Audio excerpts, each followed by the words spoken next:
This is the Global Podcast Network, where executives and professionals connect, share, and inspire. Stay tuned for the conversations that drive success.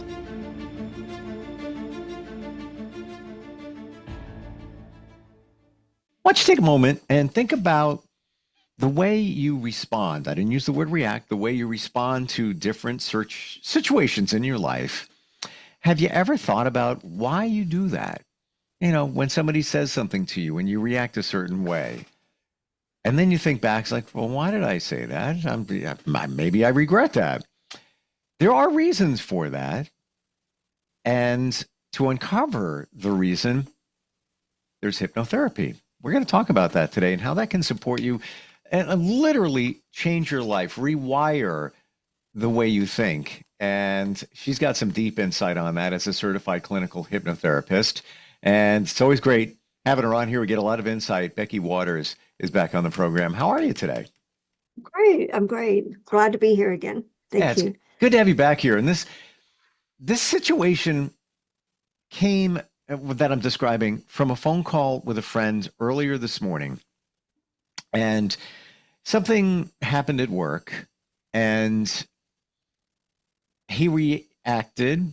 And he said, I should have responded, but I reacted emotionally in a certain way with a superior and said some things that he wasn't happy that he said, call it he got triggered. That escalated this conversation now going into the office of the owner. And there's, he's looking at some uneasy feelings. It's basically got 2 months to clean things up and the relationship and everything. And here's the crazy part that I learned later in the conversation. His superior, my friend, suggested for the position. So this was an advocate for this person, but maybe they're having a difference of opinion. A lot of strong words were said, and my friend actually disrespected the superior, if you will, in front of others, which took it to a whole different area. And he's aware of it, and he's doing work on himself. And it's just one of those things where, he flew off the handle for a moment. And I said to him, you need to find out why. There's a valid reason why, and it's in your subconscious, and hypnotherapy can uncover that so that you can work on it. So next time, maybe that won't happen, or it'll happen in a different way. I'm sure you hear a lot of these stories, Becky, where people we call it triggered, and maybe are not really happy with what they might have said or responded in a situation, right? Right. Yeah, and you're right. It can be hypnotherapy can help with this. Can talk about it and talk about it and talk about it. That won't change what's going on underneath that caused that reaction. But with hypnotherapy, we can put the conscious mind on the back burner, kind of go in there and look at what are those underlying beliefs that got triggered. I call them misperceptions. There are buttons that people can push that make us react because we react because of the fight-flight response. That gets triggered, that I'm in danger, or I'm not good enough, or I feel threatened. And so that's it's probably a matter, what happened. Those words, yeah. Knowing the basics of the situation, I feel that maybe his financial livelihood was threatened. I feel that maybe my friend felt disrespected, so he disrespected that other person. Is it come back to one thing, that we just want to feel safe in some shape and form? That's kind of the the home base. If you look at baseball, your foot's on the home base. I'm here. That's it. I'm in my safe spot right now. Is it you want to just feel safe? Exactly. That subconscious part, that ancient part that triggers that fight flight, it wants to be safe. It wants to have that homeostasis of everything's okay. And we don't have lions and tigers and bears anymore, but a comment by somebody, or feeling of threatening livelihood, like you said, or just personal value, that subconscious part takes it as a little arrow was thrown at you and you needed to dodge it. And so you respond or you react in a generally negative way to protect yourself, Mm. to defend. Yeah. Would you say that when you do the work through hypnotherapy, you uncover the reasons why certain people react and respond, that when a new situation comes up, they can see it more clearly, and maybe you will respond a little rash at the moment, but it'll be very much minimized, or you'll process it and think about it before you jump into it. You just look at it a different way.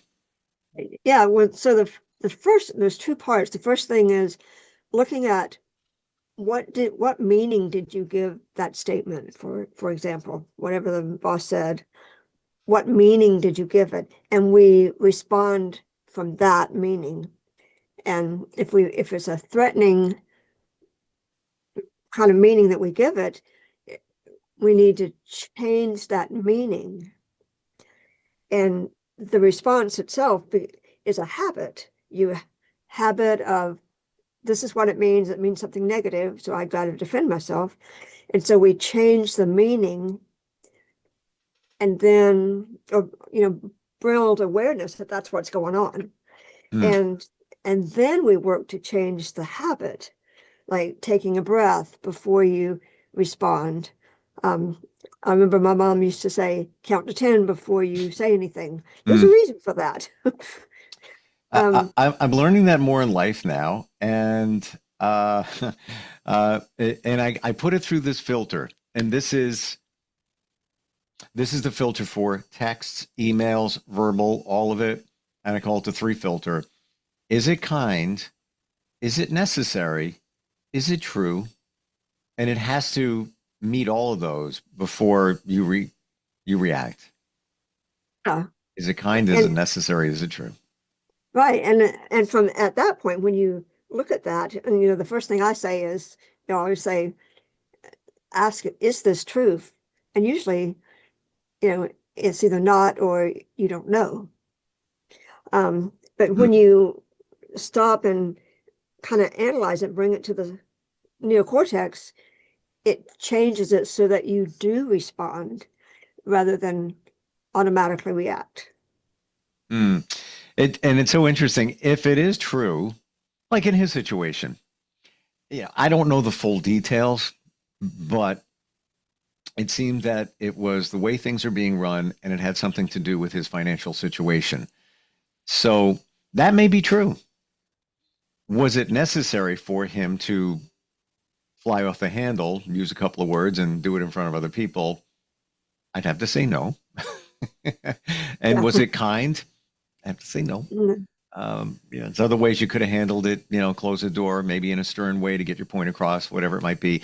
But there's something there in his subconscious that triggered it. And by the way, a couple of weeks ago, we were talking, and I mentioned to him, what's the first most negative memory you have of your childhood?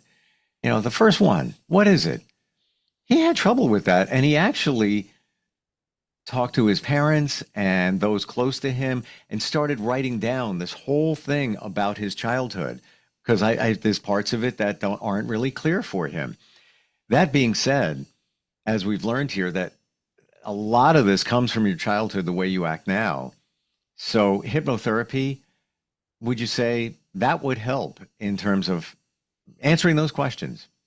Right. I mean, that's brilliant. If your parents are still alive, and asking them, how was I as a child, or how was the reactions, and, all of that, because most of a good part of our um, automatic responses are laid down in those developmental years.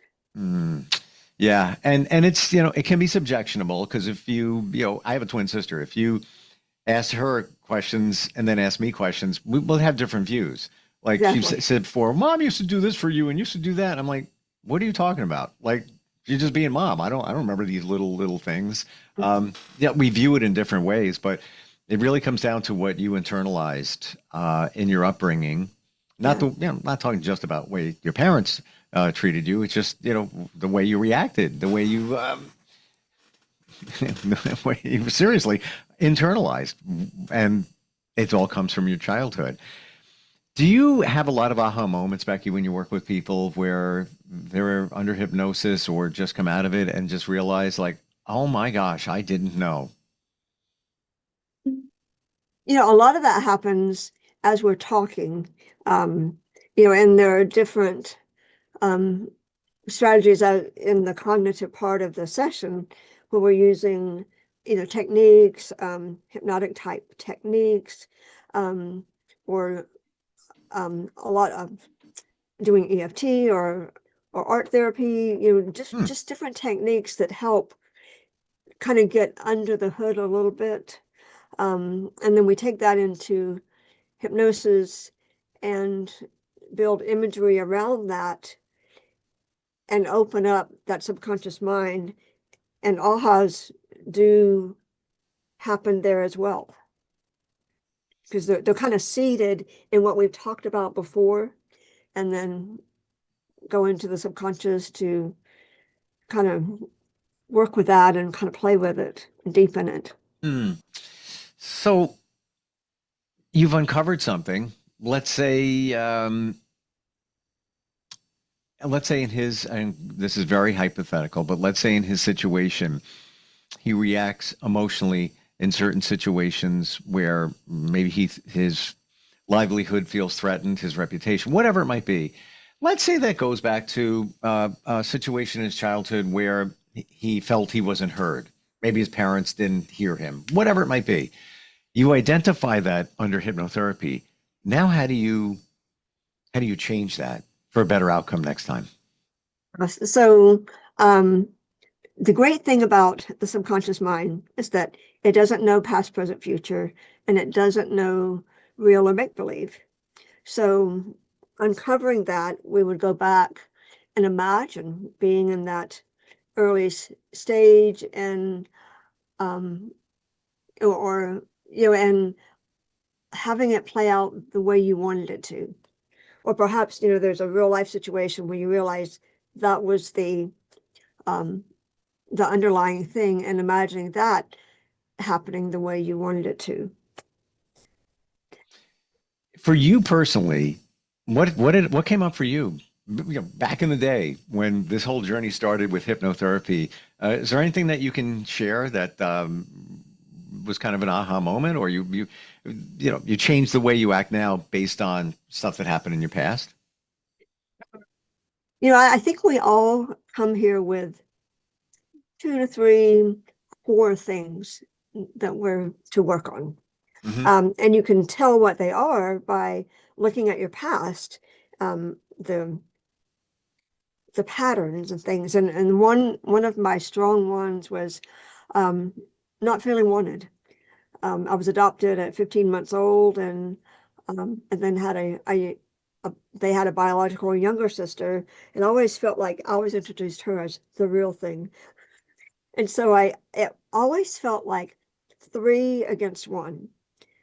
And I would find myself in work situations where there were 3 against 1, and I was kind of like the outcast, or um, and so you know, working on that, any kind of work it's like an upward spiral.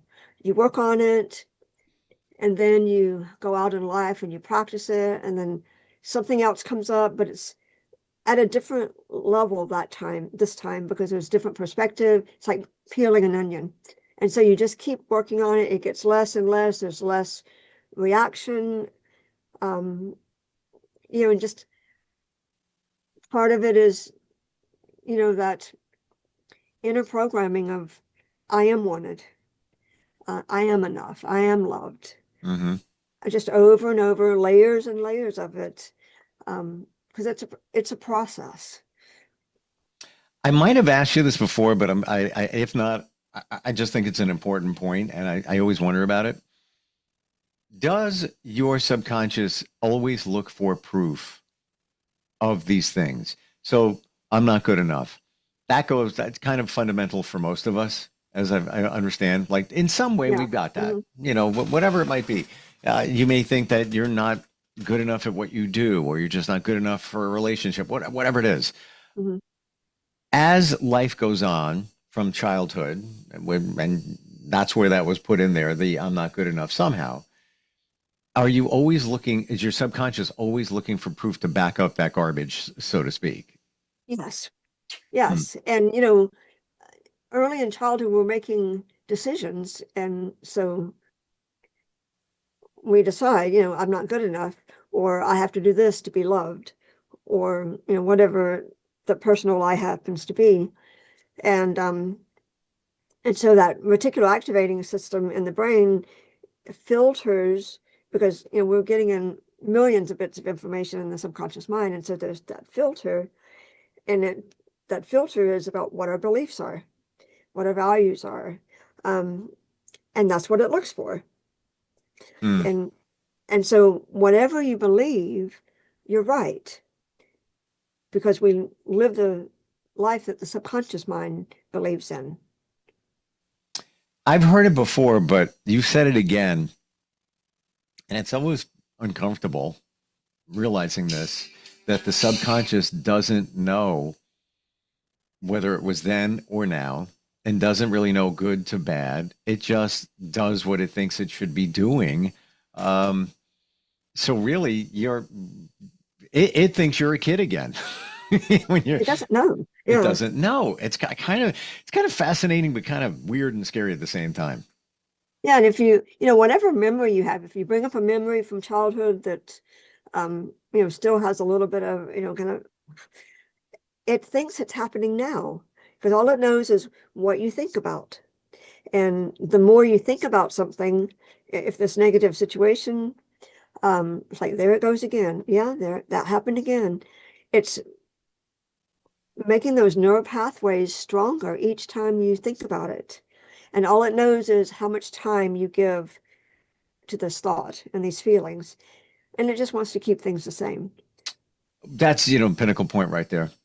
It wants to keep things the same. And what Yeah, what that are the means safety to the that means subconscious. safety, right? Yeah, And doesn't mean it's a good thing yeah, that it wants to keep things the same. It just does. that's what it does. It wants to keep things the same because that's Yeah. safety. And so we have to train it, literally train it. And that's what building a new habit is. It's like you got to pause that habit and give it a new reward because the reward of the old habit is keeping it the same. And see, there you go. Ah. Um, and so you have to give it a happier outcome, say, like, I'm not wanted, an outcome where you're surrounded by people and you feel loved and you're appreciated, and just breathe all that in, what you're doing, how you're moving through your day. Put that thought in between the automatic response, and it begins to go, oh, when this happens, this is where I go, not to that old. So I've often heard that too. Habits are based upon pleasure. So you're not going to do something unless it's a favorable, positive outcome. Right. Like somebody smokes, that's a habit. Why are they doing it? Well, they get something out of it, a certain feeling, relaxation, whatever it is. Um, how do you translate that to some of the challenges that we might have? So, for example, let's say somebody has um, fear of abandonment. That's another big one, right? Um, how are you going to change it so there's a positive outcome, uh, within the habit, making a habit of not feeling like you have a fear of being left alone or abandonment? What would be the positive spin on that? It would be, so you talk to the person, what are they, how do they want to feel instead? Okay. Is really the question. What do you want to feel instead in this situation, knowing that I'm going to be abandoned or I'll be left? It's a childhood misperception, Yep. and we understand why, all of that. However, the pattern continues, and that's what you attract. And so you have to reframe. I am loved, and just seeing yourself in that loved place, realizing that it's not true. It's just everything is, I mean, it's all like that. Reframing to what you want to feel instead, and teaching that part that was a misperception, that was in the past. Here's where we're going. And maybe even in that situation, it's making somebody realize that you're not alone ever. You got you. So, Yeah. that feeling Yeah. of, I'm good. I'm good with this. It's almost as if we're taking a certain road because of the subconscious, and you're helping us make a turn and take a different road.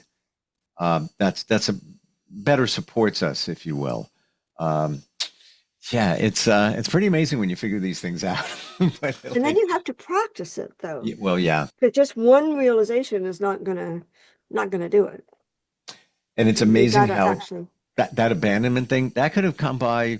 You could have got lost in a store when you were 6 years old, and yeah, that whole like, where did my kid go? And then you're stuck under, you're walking underneath the clothing rack, and you're kind of afraid, I don't know where mom went. And then you hear, the PA speaker make an announcement, and now let's say your parents got divorced, abandonment again. Let's say you're on the playground, and your best friend just says, I'm not going to be friends with you anymore, and walks away. And all of those are stacking up to support this belief, false belief, that right. you're going to be alone. And you can, yeah, everything's work. You have to do work, but look at Yeah, the outcome. yeah. It's worth the work. It is. It is totally. And even my friend knows. He realizes it. Yeah. He says, I've been doing work on myself. He actually said, kind of surprised that I did that. After I did it, that happened on Friday. He says, I thought about it I was in my head all weekend thinking about the situation. We all have them. We all get triggered, whether you want to admit it or not. Yeah, and Yes. thank you for that, subconscious. How do we connect with you, Becky? Just to start the process, maybe even a conversation. Yeah. Yeah, best way. Yeah, come to my website, centerforinnerwellness.com. Sign up for a discovery call, and we'll talk and see how hypnotherapy might be a good path for you. I'd have to say more times than not, it will be a good path for you. It's when you think about all the things that our subconscious is doing to limit us in our life or make us feel a certain way. And I still have to process the fact that it doesn't know. It doesn't know good from bad, and it doesn't know time frame. So literally, when somebody says you're acting like a child, we really are. You are. Like seriously, so crazy. Yeah. Again, I've said this, and I'm going to say it again. It amazes me how we even get through life when you think of Yeah. what we're carrying with us from our childhood. And it could be a little thing, but that's a big thing when you're an adult. Becky, thank you so much for today and breaking this all down and understanding it. Appreciate it. Look forward next time we get together. This is the Global Podcast Network, where executives and professionals connect, share, and inspire. Stay tuned for the conversations that drive success.